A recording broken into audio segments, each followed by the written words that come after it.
नमस्कारं पूजा आहे आपल्या या ठिकाणी. आता ही जी पूजा आपण केलेली आहे ती मातृका पूजन आहे. गणपतीच्या त्याच्यामध्ये तुमचे कुलदेवी देवता असतो, खंडोबाग वार्ता सुडोबाग होम हवन ज्या पण ठिकाणी आहे अशा ठिकाणी तिची खणा नारळाने आपली ओटी भरावी लागते. पण तिथे जाणं शक्य नाही. तिची सुपारी मांडली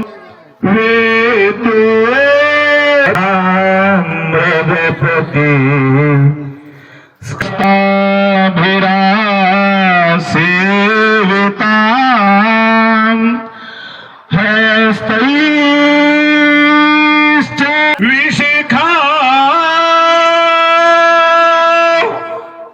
चापं गुणं मनलात्मिकांश नमस्कारं करोमि. आलो जानकीच्या विणे थकित मी आरण्यकंठावयात कंस